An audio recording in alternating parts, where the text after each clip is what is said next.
হক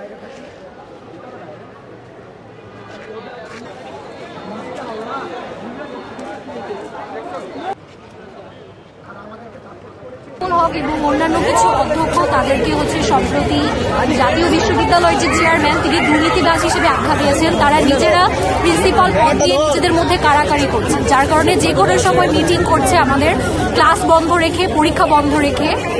আর আমাদের যে এইচএসসি লাইফের যে সময় শেষ হয়ে যাচ্ছে, এটা নিয়ে তাদের ন্যূনতম কোনো ভ্রুক্ষেপ নাই। আমাদের ফার্স্ট ইয়ারের সিলেবাসও এখনও শেষ হয় নাই, যেখানে সারা বাংলাদেশে সেকেন্ড ইয়ারের ক্লাস শুরু হয়ে গেছে এবং পরীক্ষাও শুরু হয়ে গেছে, এবং তাদের মধ্যে কোনো ন্যূনতম পেশাদারিত্ব আমরা দেখছি। আমাদের পড়াশোনা নিয়ে তাদের কোনো ভ্রুক্ষেপ নেই। যেন আমরা চাই যে তিনি পদত্যাগ করুন এবং আমাদের সেকেন্ড ইয়ারের পড়াশোনা যেন শুরু হয়ে যায়। সে নিজে প্রিন্সিপাল নিজেকে বানাইছে, স্বঘোষিত প্রিন্সিপাল এবং ভাইস প্রিন্সিপাল হয়েছে, এবং তারপরে 3 মাস কলেজে সে বিভিন্ন ধরনের দুর্নীতি করেছে। এবং তারপরে তার কলেজের স্টুডেন্টরা আমরা আন্দোলন করে তার বিরুদ্ধে আন্দোলন করছিলাম। বাট তখন ভাইস প্রিন্সিপাল পদত্যাগ করলেও তিনি পদত্যাগ করেননি। বাট কয়েকদিন আগে এসে তিনি নিজেই পদত্যাগ করে আরেকজনকে ভারপ্রাপ্ত প্রিন্সিপাল বানান, যেটার পিছনে রিজন ছিল তিনি পার্মানেন্ট প্রিন্সিপাল হবে।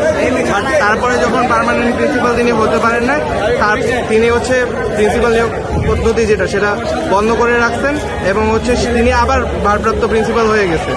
তো এইরকম প্রিন্সিপাল বারবার চেঞ্জ করার পিছনে তো গভর্নিং বডির হাত থাকার কথা। সে কিভাবে নিজ ইচ্ছে বারবার প্রিন্সিপাল থেকে সরে দাঁড়াচ্ছে, আবার প্রিন্সিপাল পদে দাঁড়াচ্ছে, সেটার একটা সুস্থ তদন্ত আমরা দাবি করতেছি। অধ্যক্ষের পদত্যাগ বলতে আমরা চাচ্ছি, সকল কলেজে সেকেন্ড ইয়ারের ক্লাস অলরেডি 3-4 মাস হয়ে গেছে। আমাদের এখনও ফার্স্ট ইয়ারে এক্সামই হয় নাই। এক্সাম পিছাইতে আগস্টে এক্সাম দিছে। আমরা সেই জন্য এক্সাম বয়কট করছি। আমরা চাইতেছি এক্সাম বাদ দিয়ে সেকেন্ড ইয়ারে ক্লাস শুরু করতে এবং প্রিন্সিপালের পদত্যাগ করতে।